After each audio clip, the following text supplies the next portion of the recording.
प्यारे बच्चों, आज हम स्टार्ट करने जा रहे हैं हमारा 12th लेसन इलेक्ट्रिसिटी। आपको दिखाई दे रहा है इलेक्ट्रिसिटी। इलेक्ट्रिसिटी का मतलब क्या होता है? विद्युत धारा। विद्युत धारा का मतलब क्या है कि किसी भी परिपथ, मान लेते हैं कोई अपने पास परिपथ है, ठीक है, इसके अंदर से जितने भी आवेश, 1 सेकंड के अंदर जितने भी आवेश इसके अंदर से पास होंगे, ठीक है, तो उसे हम क्या कहेंगे? विद्युत धारा। तो विद्युत धारा क्या होगी? विद्युत धारा एक ऐसी इकाई है, ऐसी युक्ति है जिसके अंदर कितने आवेश 1 सेकंड के अंदर इसमें से गुजरते हैं, तो वो क्या कहलाएगी? विद्युत धारा। उसके बाद तो विद्युत परिपथ के अंदर से आवेश की 1 सेकंड में से गुजरने की क्षमता क्या कहलाती है? विद्युत धारा। और उसको किससे लिखेंगे हम? आई से, ठीक है, आवेश। उसके बाद अपने पास आवेश, आवेश को हम किससे लिखेंगे? क्यू से। क्यू का मतलब चार्ज, ठीक है, आवेश चार्ज जिसको बोलते हैं इंग्लिश में, ठीक है। उसके बाद तो मैंने क्या बताया है कि जो आई का मतलब करंट, तो विद्युत धारा, विद्युत धारा क्या है कि किसी परिपथ में से आवेश के गुजरने की क्षमता कितने में? 1 सेकंड में। सेकंड को किस में मापते हैं? टाइम अपने पास, ठीक है ना, अपने पास जो टाइम है, टाइम के लिए हम सेकंड का यूज करते हैं ज़्यादातर, क्योंकि हम ऐसा यूनिट की मात्रा की बात करते हैं। तो क्यू बाई क्या हो जाएगा अपने पास? टी, ठीक है। क्यू का मतलब आवेश और ये क्या हो जाएगा? टी। उसके बाद अगला क्वेश्चन अपने पास ये आता है कि विद्युत परिपथ किसे कहते हैं? विद्युत परिपथ किसे कहते हैं? तो विद्युत परिपथ क्या होगा? ऐसा पथ जिसके अंदर से विद्युत धारा पास होती है या गुजरती है, उसे हम क्या कहते हैं? विद्युत परिपथ कहते हैं। उसके बाद, ठीक है, तो प्यारे बच्चों, अभी तक हमने पढ़ा है विद्युत धारा किसे कहते हैं। विद्युत धारा क्या होगा? किसी पथ में से जितने आवेश 1 सेकंड के अंदर गुजरते हैं उसे हम क्या कहते हैं? विद्युत धारा। इसको किससे लिखते हैं? आई से लिखते हैं। आवेश को किससे लिखते हैं? क्यू से लिखते हैं, चार्ज। और टाइम को किससे लिखते हैं? टी से, हम स्मॉल टी से लिख सकते हैं। तो हमने अभी लिखा है कि आई बराबर क्या होगा अपने पास? क्यू बाई टी, ठीक है। ये अपने पास क्या हो जाएगी? तो विद्युत धारा हो जाएगी। उसके बाद हमें क्वेश्चन पढ़ते हैं इसके अंदर कि ओम का नियम क्या है? ओम का नियम क्या है, ठीक। उससे पहले हम कुछ एक बातें पढ़ लेते हैं। मान लेते हैं हम कि राम जो है, ठीक है, वो शाम की जो, इससे पहले ऐसे ले लेते हैं कि V डायरेक्टली प्रोपोर्शनल है I की। इसका मतलब क्या होगा? कोई चीज़ ऊपर लिख दी उसका मतलब वो क्या होगी? समानुपाती होगी। अगर कोई चीज़ हमने नीचे लिख दी तो वो क्या हो जाएगी? अनुक्रमानुपाती या विलोमानुपाती हो जाएगी। क्या बताया है? कोई चीज़ अगर हमने ऊपर लिख दी तो वो क्या हो जाएगी? समानुपाती, क्योंकि समान है। ये बढ़ेगी तो ये बढ़ेगी, ये घटेगी तो ये घटेगी, ये समान रहेगी तो ये भी समान रहेगी। उसके बाद अगर मैं ऐसा लिख देता हूँ कि V जो है, या R लिख देता हूँ 1/, इसका मतलब क्या होगा कि जो R है, प्रतिरोध जो है, वो एरिया, ए का मतलब एरिया, कैपिटल ए यूज कर लिया हमने एरिया के लिए, वो इसकी क्या होगा? विलोमानुपाती। इसका उल्टा हो गया तो इसका क्या होगा? विलोमानुपाती। ये बढ़ेगी तो ये घटेगी, ये घटेगी तो ये बढ़ेगी। कहने की बात ये। तो ओम का नियम क्या कहलाता है? ओम का नियम क्या कहता है कि किसी परिपथ, ये कोई परिपथ है, उत्पन्न विभवांतर, इसमें कोई विभवांतर उत्पन्न होगा, विभवांतरों किससे लिखेंगे? V से। उसमें प्रवाहित विद्युत धारा, विद्युत धारा को किससे लिखते हैं? विद्युत धारा को हम लिखते हैं I से, के समानुपाती होगा। ओम का नियम क्या कहता है कि किसी विद्युत परिपथ में उत्पन्न विभवांतर उसमें प्रभावित विद्युत धारा के समानुपाती होगा। मतलब कि जो V है वो डायरेक्टली प्रोपोर्शनल हो जाएगी किसके? I के, ठीक है। जिसको हिंदी में क्या पढ़ेंगे कि V जो है, विभवांतर जो है, वो किसी परिपथ में प्रभावित विद्युत धारा के समानुपाती होगा। कहने की बात ये है कि जो विभवांतर है, V से लिखते हैं हम, वो जो करंट है, विद्युत धारा जो है, उससे क्या होगा? ये समानुपाती होगा। मतलब कि ये बढ़ेगा तो ये बढ़ेगा, ये घटेगा तो ये घटेगा। V है, जब हम इस डायरेक्टली प्रोपोर्शनल को हटाते हैं तो इसके लिए हम क्या लिख देते हैं? R। तो क्या हो जाएगा? IR।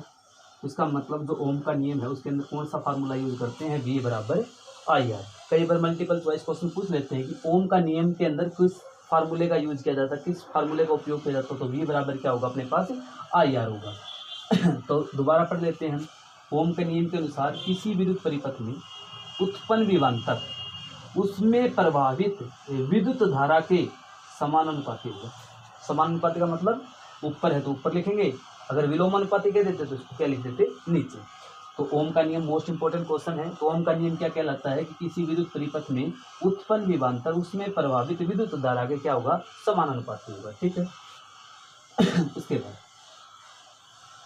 उसके बाद एक क्वेश्चन ले लेते हैं हम। सेकंड क्वेश्चन, कूलाम का नियम क्या है? कूलाम का नियम क्या है? कूलाम का नियम क्या कहेगा? हमने दो चार्ज ले लिए, आवेश ले लिया अपने पास, एक तो क्या ले दिया Q1 और एक क्या लिख दिया Q2, और दोनों के बीच की दूरी हमने क्या लिख दी R। दो आवेश ले लिए, एक Q1 और एक क्या ले लिया Q2, और उनके बीच की दूरी क्या लिख ली R। मतलब कि दोनों R दूरी के बीच में रखे गए हैं, मतलब कि दोनों को R दूरी के द्वारा अलग अलग किया गया है।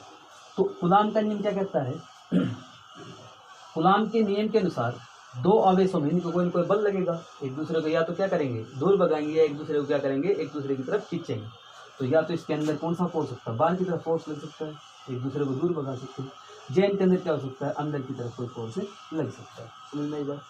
इसके लिए तो इसने क्या किया कि कूलाम के नियम के अनुसार दो आवेश अपने पास के बीच में लगने वाला बल, दो आवेशों के बीच में लगने वाला बल,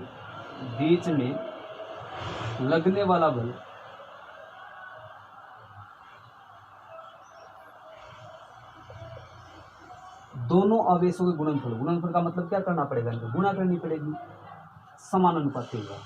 समानुपाती का मतलब ऊपर लिखना पड़ेगा Q1 गुणा Q। क्या है मैंने, दो आवेशों के बीच में लगने वाला बल, यह F मान लिया हमने, बल फोर्स जिसको बोलते हैं। दो आवेशों के गुणनफल गुणा कर दिए हमने, ये क्या है समानुपाती होगा। समानुपाती का मतलब ऊपर लिखेंगे। ये इक्वेशन नंबर क्या होगी? दूसरा पॉइंट इसमें क्या होगा, तथा इनके बीच की दूरी क्या है R। इनके बीच की दूरी के वर्ग का मतलब इसका क्या करना पड़ेगा, हमने पावर 2 करनी पड़ेगी। तथा दोनों के बीच की दूरी का वर्ग क्या करना पड़ेगा, हमने इसका वर्ग के विलोमानुपाती होगा।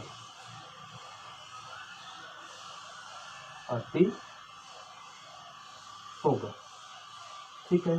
तो इसके अंदर हमने लिख दिया दो आवेशों के बीच में लगने वाला बल क्या मानना हमने F, वो इसके क्या होगा, इसके बीच की दूरी क्या है R। इसका क्या करना है वर्ग कर दिया हमने। ये क्या है विलोमानुपाती का मतलब क्या लिखना पड़ेगा नीचे। ये इक्वेशन नंबर क्या होगी 2। ऊपर वाला ऊपर, नीचे वाला नीचे। तो F बराबर ऊपर कौन है अपने पास Q1 Q2, तो ये हो गया Q1 गुणा में Q2, नीचे क्या है R²। ठीक है। जैसे हमने पीछे ओम के नियम में इसको हटाया था, तो इसमें भी इसको हटा देते हैं, तो क्या लग जाएगा अपने पास T। ठीक है। जहाँ पे जो K होगा वो क्या होगा अपने पास स्थिरांक होगा। क्या होगा स्थिरांक। मतलब कि जैसे जैसे हम इनकी वैल्यू चेंज करेंगे वैसे वैसे K की वैल्यू भी चेंज होती रहेगी।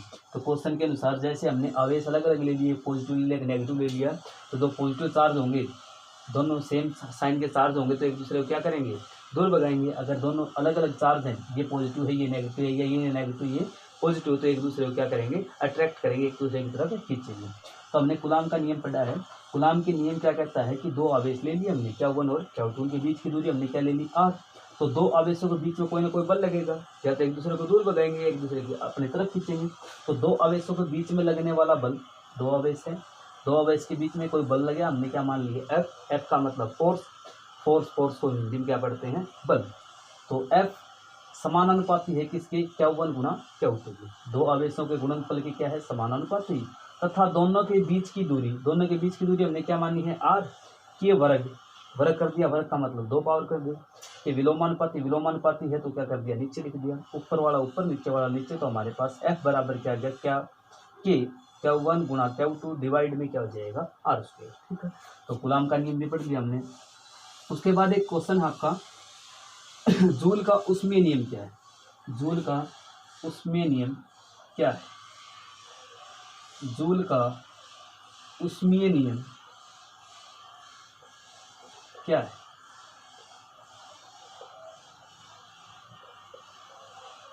इसके बारे में पढ़ लेते हैं हम। जो जूल का उष्मीय नियम है उसके अंदर क्या कहता है कि कोई विद्युत परिपथ है, उसमें कोई ना कोई ऊष्मा उत्पन्न होगी।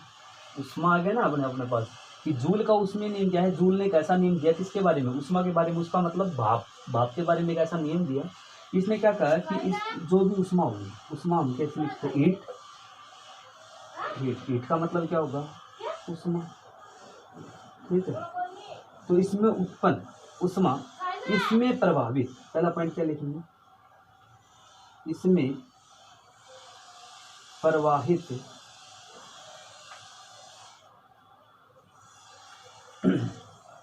विद्युत धारा के वर्ग के समानुपाती होगा। समानुपाती का मतलब क्या लिखना पड़ेगा, हमें ऊपर लिखना पड़ेगा, बार बार बता रहे हैं कि समानुपाती जहाँ पे लिखेंगे उसको क्या लिखेंगे, ऊपर। तो H है समानुपाती, इसका मतलब I स्क्वायर, इक्वेशन नंबर 1। दूसरा क्या कहता है, इसमें उत्पन्न प्रतिरोध, इसमें कोई ना कोई प्रतिरोध का मतलब जो किसी विद्युत धारा को बहने से रोकता है उसे इनका कहते हैं प्रतिरोध। इसमें उत्पन्न प्रतिरोध के समानुपाती, तो V बराबर क्या होगा, R। तीसरा पॉइंट, इसके अंदर